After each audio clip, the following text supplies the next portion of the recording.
the government coming? We need gasoline. With gasoline, you're going to bring food and gasoline and clothes and gasoline to run generators. Bring us generators. Bring us something to get heat. We're going to die if we get killed with the weather. We're going to die. We're going to freeze. We have no cars. President Obama, please listen to us down here. We are going to die. You don't understand. You got to get your trucks here on this corner. Buckle your seatbelt. It's time for another episode of the Prepper Recon Podcast. KDArmor.com is your one-stop shop for the most affordable body armor, period. With packages starting at $169.99 and free shipping on every order. KD offers soft armor and rifle threat rated armor up to level 4. Go to KDArmor.com and get your body armor today while you still can. Mention this ad and receive a free tactical scarf for a limited time with any body armor package. That's CATIarmor.com.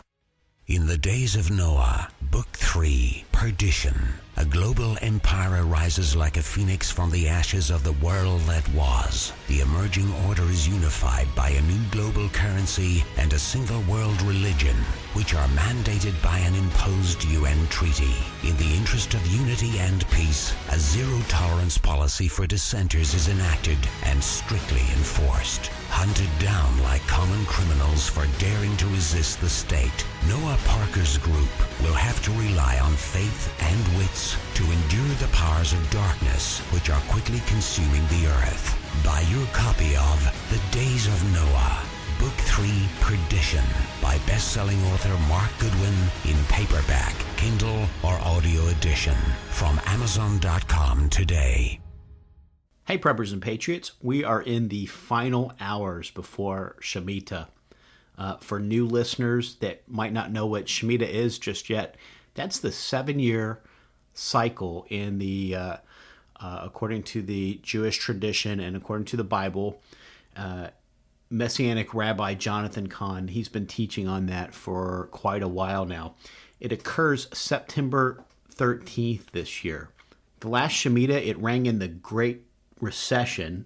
We had a 777-point decline in the Dow. That was 7 years ago this month.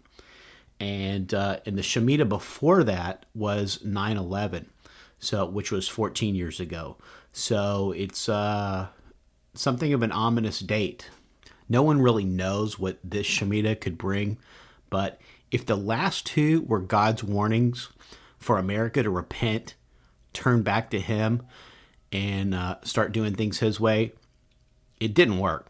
So what does that mean? Could we get another warning? If so, I'd expect Him to step up the severity since we paid absolutely no attention to the last two warnings. Now, could the warnings be over? Could we be facing the judgment of God? If that's the case, this might be your last chance to get your house in order. So I wanted to take a moment today to encourage those of you who still haven't finished up your preps. Make that a priority this week. Get yourself to a minimum level of preparedness, like right now. Like that needs to be your number one priority right now. Put everything else to the side. Do what you have to do, and then with all your spare time, make sure that you just spend this week getting to a minimum level of preparedness. If nothing happens, you're well stocked and you're ready for whatever other disaster may come in the future, whether it's a year from now or 10 years from now. You'll have that basic level of preparedness. But the last thing you want to do is get stuck out in the madness, scrambling for supplies. If anybody's been in New York right before Sandy came, or if you were in Florida anytime a big hurricane's on the way coming through, or Louisiana or Texas when a big storm's coming, you'll know that the grocery store shelves just get absolutely wiped out, and there's absolutely nothing there except forks and plastic forks and maybe some paper towels, and who's got a good recipe for that? So do it now while the stuff's available, because you might not be able to do it later. Now, for the folks that are just now waking up to all of this, you might be asking yourself, what do I do? Where do I start? Well, first and foremost, pray. Get right with God. Ask Him for forgiveness. If you've not been living according to his will, get on your knees, confess your sins to him, and ask him to forgive you. And we all fall short. I still do. I think everybody does. If you think you don't, then you might need to do a little self-examination, because we all fall short, and we all struggle with stuff. But he forgives us, and if we ask and we seek for the strength to live according to his will, then he'll give that to us as well. And if you don't know what living according to his will is, just read the Bible. It's all laid out right there. Don't listen to anyone else's kooky translation. It says what it means, and it means what it says. If you're going to a church that's trying to make the Bible say something that it doesn't, get out of there. The judgment that's coming on this nation is as much the fault of the apostate and lukewarm pastors as it is Planned Parenthoods and the corrupt politicians. But you need a good church, so if you have to leave yours because they don't preach the word, then don't go fishing on Sunday.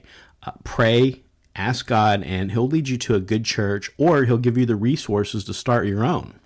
And pray for wisdom. Pray for wisdom for what to do, how to prepare, and pray for our country and for the unborn, because they are in, it's probably the most dangerous place for an American to be right now is in its mother's womb. The place that should be the safest place is actually where American citizens are in the highest risk of all. And they're in danger of being murdered for profit at the hands of premeditated parenthood and the abortion mills around America. And pray for Christians. Pray for the Christians that are being persecuted around the world, especially in the Middle East, those that are losing their lives right now for the cause of Christ. And pray for Christians that are being persecuted right here in America. The Ashland, Kentucky clerk Kim Davis, she was just imprisoned by the U.S. Marshals for refusing to issue a marriage license to sodomites. So if you're still going to a church that thinks nothing bad can ever happen here, you definitely need to be looking for greener pastures. I was reading Ezekiel 9 this morning for my devotions, and God sends an angel around, and he puts a mark on the foreheads of those who are grieved over the sins of Israel. And those people that get that mark on their head, they're not to be touched when God releases his fury against the wicked. So, if you've got that broken heart and that contrite spirit, then God's going to protect you in whatever's coming. Does that mean you don't have to prepare? No, you still need to take your common sense measures to do what you can to be as prepared as possible. And it's not just for yourself, but it's so you'll be able to share with others that are in need. That's a biblical principle as well. And, but now if you don't have a lot of resources, you do your best and you trust God with the rest, because nobody's ever going to be able to be 100% prepared. Noah spent 100 and something years building the ark, putting all the provisions aside, but there was no way he didn't have it in his power to bring all those animals into the ark. So, he did his best. He built the ark, he put aside the provisions, and he trusted God with the rest. So God brought all the animals into the ark. So that everything was ready and the plan went according to God's will. And then, of course, I guess we got to talk about finances, because obviously the last two Shemitahs have been very financial in nature. Even as awful as 9/11 was, there was also a huge decline in the stock market. It was also a 7% decline in the stock market on 9/11, or when the markets reopened after 9/11, rather. Just like it was in the 2008 Shemitah. At the beginning of the Great Recession, it was a 7% decline as well, which marked the beginning of the Great Recessions, which we still haven't recovered from. They can tell you whatever they want about the jobs numbers, but the reality is there's close to 94 million people in America that have just completely dropped out of the labor force. They're just not even looking for jobs anymore. So when they're not looking, they're not counted as unemployed anymore. If you just gave up, you're no longer unemployed. You're not attached to the workforce is what they call you. So you're not even factored into the unemployment numbers anymore. So that makes the unemployment numbers look artificially inflated, but the reality is those people still don't have an income source. So as I'm recording this right now, we're looking at the Dow, and it's down 2,000 points from right at the end of July when it was 18,000 and change, and we're now just above 16,000. So that's a 2,000 point decline in less than 2 months. So and we've seen massive instability. A couple of weeks ago, we saw what they called Black Monday, which, we had intraday lows of Dow down over 1,000 points. So that's the type of volatility that can trigger an absolute meltdown in the derivatives markets. And that could bring our economic system to a screeching halt. So what you want to do is make sure you've got some cash in a safe place in or near your home. And you want to make sure you've got enough to get by for several months. I'd say focus on cash and cash only until you have enough for at least 6 months worth of your day-to-day expensive. And that's, grocery, gas, mortgage, electric, all your basics, whatever your budget is. And if you don't have a budget, today's a good day to sit down and write out a budget and figure out how much money do you have coming in and how much money do you have going out. Because without that, there's just no way you can make any type of plans. And given that the last two Shemitahs were financial in nature, you definitely want to be able to sit down and look at your finances and say, what am I going to do? What could I cut if my job, if I had to take a pay cut, if I had to take cut in hours, or if I lost it altogether. So that's definitely something that's got to be near the top of your preparedness. Now, after you know that you've got at least 6 months worth of cash squirreled away somewhere in a safe place, and I would say a safe place is probably not in a FDIC insured bank, where after the Bankruptcy Reform Act, you're now just an unsecured creditor. That money's not yours. You're if that bank goes belly up, you're last in line. And would you finally get it from the FDIC? Yeah, I'm sure they'll probably print it, but by the time they print it and get it into your hands, it could be devalued to the point that it's just worthless. So it's much better to have it somewhere to where if you see radical inflation spiking, 10-20% in a day, like we've seen in places that have had currency collapses, then it's there and you're able to get out and purchase some types of goods that you could use for long term. But once you've got that squirreled away, you've got 6 months worth of expensive in cash, then you can start thinking about gold and silver. And I don't really give out financial advice, but for me personally, I try to keep my gold and silver split right down the middle, 50% gold, 50% silver. And that's, and that's if you've got in excess of a couple of $1,000s that you're planning to put into gold and silver. If you've got less than $2,000, then I would say put it all into silver, because now you've got something that's divisible, and keep it in 1 ounce bars or coins or rounds. And if it's from a reputable private mint, then it's just as good as it is from a sovereign mint. Although the sovereign mints are going to be a little bit more recognizable if you have ever had to use your silver for a barter situation.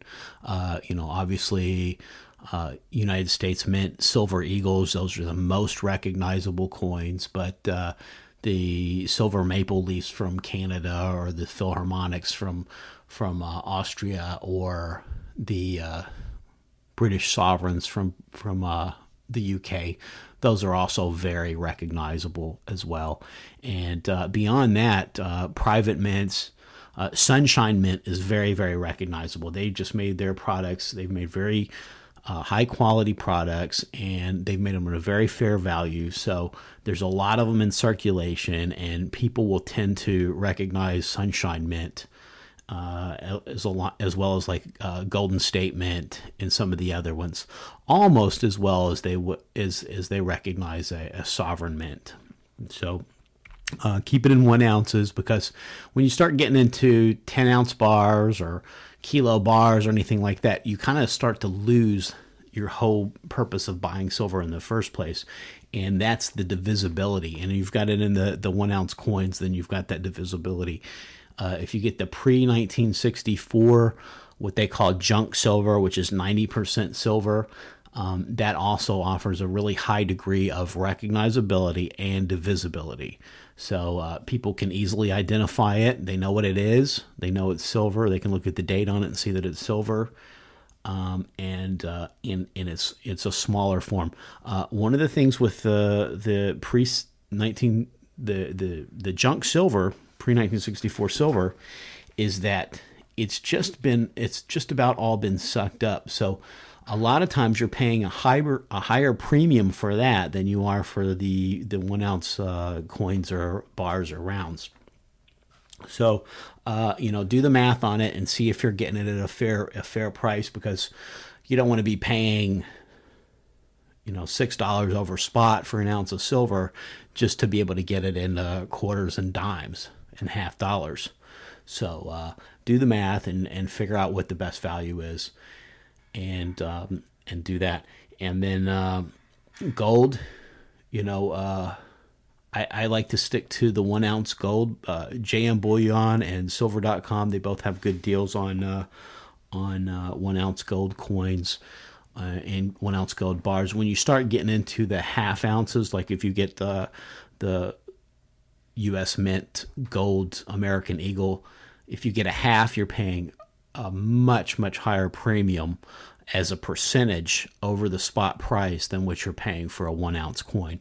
And as you get smaller, you're paying an increasingly higher premium. So if you get a 1/4 ounce gold American Eagle, you're paying a much higher premium.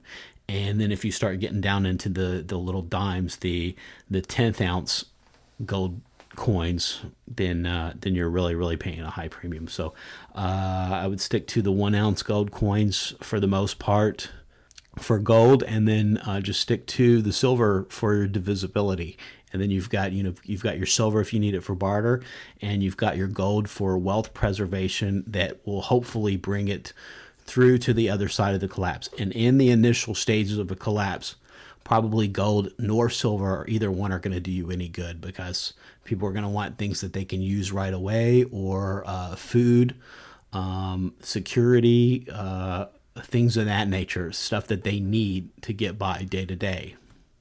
So for us, that needs to be our primary focus as well. We need to make sure that we know that we've got enough supplies and enough things to get us through the collapse. Because if you don't live through the collapse, you don't make it to the other side, then wealth preservation to the other side of the collapse isn't going to do you any good at all. So number one, you want to make sure that you know where you're going to get water if your current water service goes down, and you want to know how you're going to be able to purify that. Do you need bleach? 8 drops of bleach in clear water will purify it, or 16 drops of bleach in cloudy water will purify it. You can also boil water. Once you get it up to a boiling point, that's pretty much killed all the pathogens. There's some great filters. There's a Katadine that you can get from Amazon.com. I've got that on the sidebar of PrepperRecon.com. You can go over on the left-hand side, scroll down, look at the sidebar, and click the Katadine right there, and it'll take you over to Amazon. It's a real fair price on that. Or you can get a Big Berkey or a Pro Pure or something like that, one of the big 2 or 3 gallon gravity-fed systems, and those are great as well. Next, you want to make sure that you're finishing up your food storage plan right now. You should definitely be trying to store at least 6 months worth of food in long-term storage food in your house or somewhere that you can get to it really, really quick. And do you live in a small space? That's okay. You just have to get creative. When we started out, we lived in a 600 square foot 1-bedroom apartment, and it was me and Coupon Prepper and our cat. So it was tight to have that amount of space for 2 people with all of our stuff already, and then to make room for food storage. But you know what? We did it. We made a priority out of food storage, and we said, if some junk has to go or some junk has to get thrown out, then, what do we want? Do we want to keep that junk, or do we want to be able to eat if there's a crisis? So one of the things that we did is we put our bed up on cement blocks, and that gave us a lot more clearance underneath, and we were able to put plastic bins underneath the bed. Even now that, we've got a little more space and a little bit bigger home, we put our beds on platform bed frames, which you can get from Walmart.com. They sell those there. And they'll give you 14 inches of clearance underneath the bed, and you can put the plastic Sterilite storage tubs right under there. And don't wait till the last minute, because the food just won't be there. And, if you're just starting out, we've talked about it before, but rice, white rice, that is, dried beans, the white rice will store for 20 years. You can get a 20-pound bag at Walmart for $8.44. You can get 2 pounds of black beans at Walmart for $2.25, so just over $1 a pound. Their red beans are like $1.16 a pound. So, and the beans store for 5 to 10 years. Pasta, you can get that at your local grocery store. Here we go to Publix, and they often have it for, buy one, get one free. And pasta sauce, you can get the Hunt's pasta sauce in the can, which will store forever, and for like 99 cents at Walmart or the grocery store. I think our grocery store has it for 95 cents, so even better. And you can just get a lot of that stuff. Add up the calories, figure out how many calories, most people need between 2,000 and 2,500 calories a day. So just do the math, read the side of the box, get your calculator out and say, how many calories worth of rice do I have? How many calories worth of beans do I have? How many calories worth of pasta and pasta sauce do I have? And then beyond that, just whatever you like to eat that's dry storage that lasts a long time. You want to make sure that you've got things that are still going to store even if you lose power. And then you want to make sure you've got a way to cook it, whether you build a solar oven or you buy a sun oven from sunoven.com or, propane tanks, whatever you've got. Propane's not going to be long-term sustainable. That can get you through a short-term disaster, but you need something for the long term. And if you're building fires, then you're sending up smoke. You're letting everybody know where you're at. And if you're in a metropolitan area, they're going to figure out where there's smoke. Not only is there fire, but there's probably also food. So you have to think about that. How are you going to cook it? So make sure that you've got that and you've figured that out. And then make sure you can protect your family, protect your property, and whatever that means for you. For different people in different states, you're going to have different regulations on what type of weapons you can have. So just figure it out and figure out the best thing for your situation. In general, a shotgun is a very good all-around weapon because you can use it for self-defense. If you've got a Mossberg 500 or a Remington 870, you can change out the barrel. So you've got the long barrel for hunting, and then you can a couple of screws and 40 seconds, and you can switch out the barrel and put the short barrel on it for home defense. So that's a good all-around weapon and hunting tool. And then you want to make sure you've got a good basic first aid kit and some type of battery-operated radio so you can stay informed. You got to know what's going on, because if you don't have the information and you're just relying on the rumor mill to make your decisions, chances are you're going to make bad decisions and put yourself in a bad position. So you got to stay informed of what's going on, and you got to have some way to do that. If you get a little Baofeng radio, you can go to your local ham club, and even if you don't have a ham license, you can look up what their repeater is and at least listen into the ham frequencies in your area, and you can get all those, print them out on a piece of paper. And even if you don't figure out how to program the thing, or the software for programming it doesn't work, because that's often the case, you can just manually key in the frequencies to your local ham club. So whatever happens, I'm committed to keep bringing you experts to help you get more and more prepared. So if you're just starting out, check out the Prepper Recon podcast archives. You just go to the homepage at prepperrecon.com and click the podcast archives at the top of the homepage, and you'll have all of them there. Over the past couple of months, we've been really focused on getting folks to a minimum level of preparedness for Shemitah. If you're just starting out right now, you're way, way behind the power curve. But, if the grocery stores are still open, if the banks are still open, then it's not too late. If you still got internet, you can still order stuff online, So, but do it now, because you don't know if you're going to have all of that stuff, because it's right around the corner. And then, of course, on the 27th, we've got the blood moon, and there's just this country has been living on borrowed time for so long. We've been doing everything wrong financially. So even if we weren't coming under the judgment of God, we've got $18 trillion worth of debt. We've been abusing our world reserve currency status, and we're making enemies all over the place through our foreign policy. And we're really, really living on borrowed time.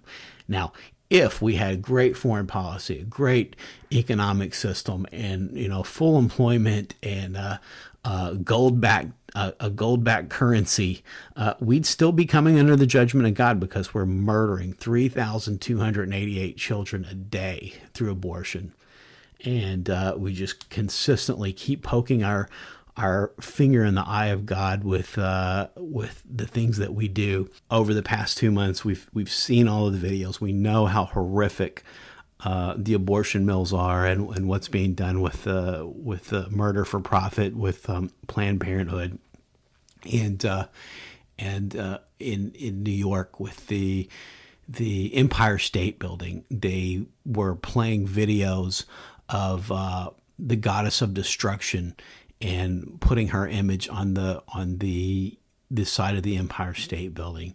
And in Detroit, they've put up the monument to Baphomet, or Satan, where it's the goat-headed god Baphomet, or Satan, with a little boy and a little girl standing right beside him, and life-sized.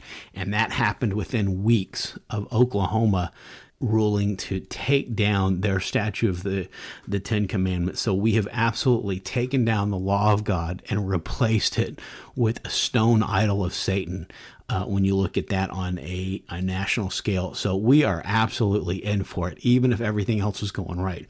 So when you line both of those things up, that our foreign policy and our economic policy and our monetary system is so corrupt and so horrific, and you line that up with us poking our finger in the eye of God, it just doesn't look good for our future at all. So it really, really makes sense to get prepared, and get prepared now. And with the history of what's happened on the past 2 Shemitahs, you want to get as ready as you possibly can be. Shemitah is this Sunday.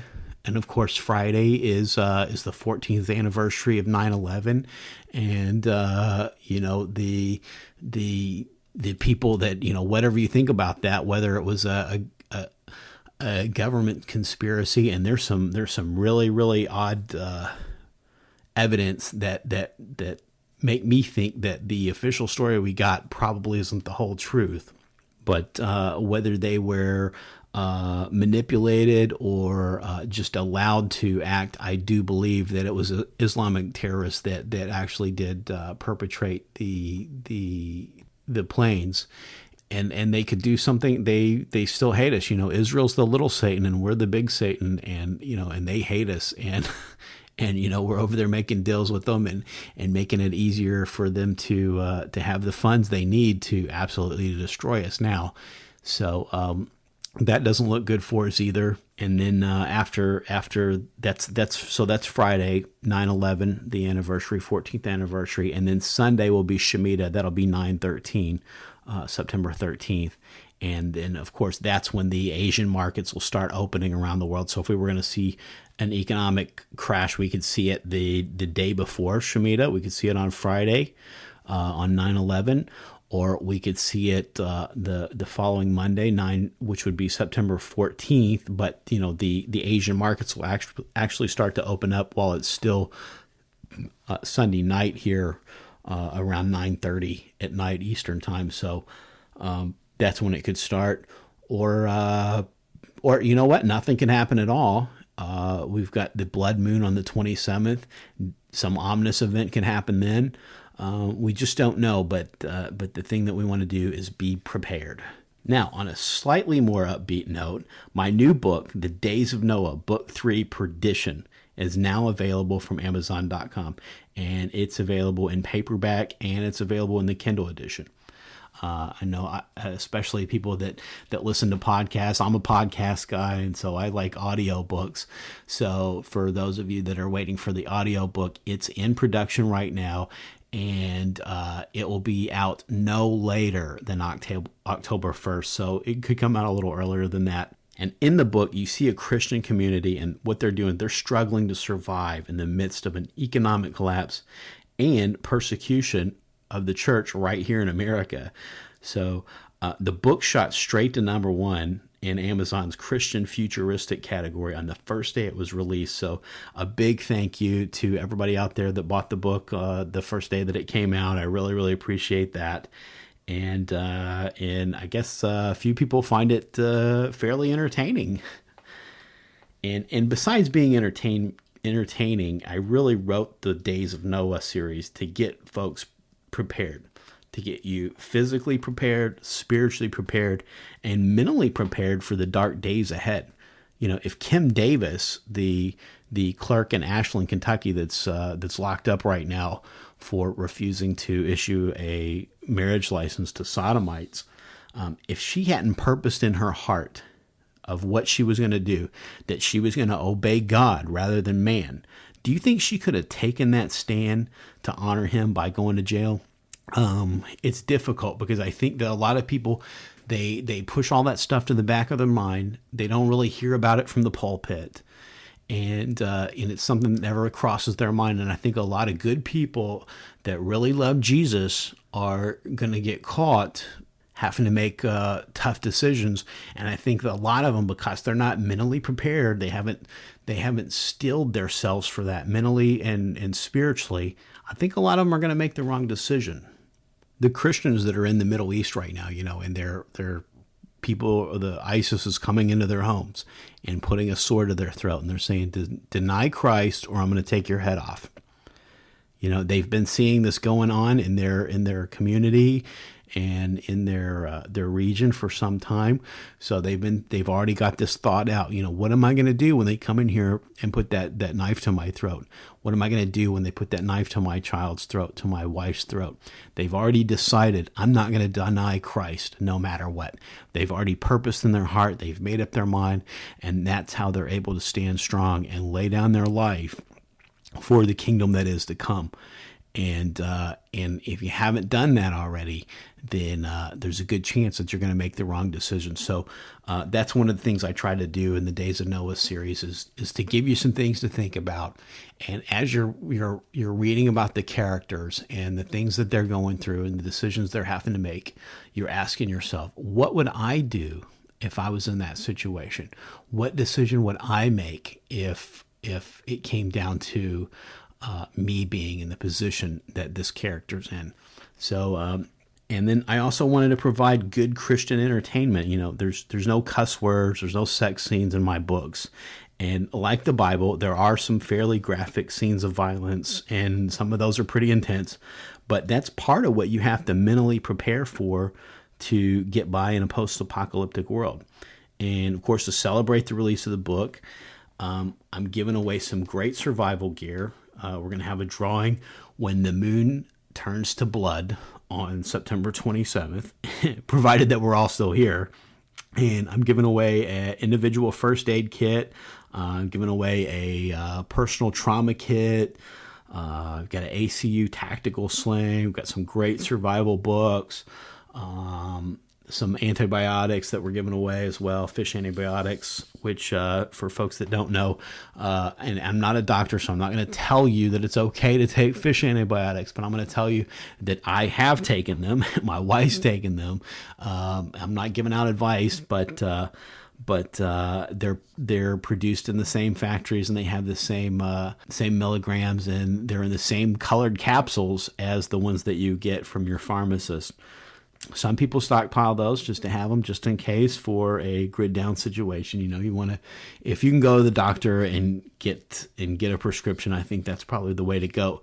But when there's no doctor, when there's no pharmacist, when everything breaks down, it might not be a bad thing to have around. And so I'll have a link to the giveaway. Those details will be in today's show notes on prepperecon.com. And basically what you do is you go to Amazon, you leave a review for the Days of Noah Book 3 Perdition, and then you'll email me at prepperecon@gmail.com. And it's the Gmail address rather than the Start Mail address, because it's just a little easier to manage for things like that, for giveaways and things. And the drawing will be on the 27th, and it's a great way to get some good survival gear, especially if you're on a budget. You can just go in there, leave the review, and maybe get some good stuff. Spend the next couple of days, spend it wisely. Get ready. If something does happen on Shemitah, or even before that, you don't want to be caught out in the madness scrambling for supplies. So do that. Make a priority out of it this week, and stay tuned right here. We'll be covering whatever does or doesn't happen, and we'll be getting the best guests we can find to help you be more prepared for Shemitah, the blood moon, economic collapse, or whatever else may or may not come. And God bless, and happy prepping. I've personally been buying gold and silver from JM Bullion for over 2 years. They offer the best prices over spot that I can find, and I've never had a problem with an order. If you're looking to trade in some of your fiat paper for real money, check out jmbullion.com today. When disaster strikes, it's too late to prepare. PrepperRecon.com offers MOLLE-compatible individual first aid kits for your home, auto, or bug-out bag. These kits have everything you need to address a traumatic injury, including an Israeli battle dressing, quick clot, EMT shears, suture kit, Steri-strips, tourniquet, ACS chest seal, tough strip bandages, gauze, and so much more. $89 includes shipping. To buy your individual first aid kit, go to PrepperRecon.com and click the store tab at the top of the homepage. Order today before it's too late.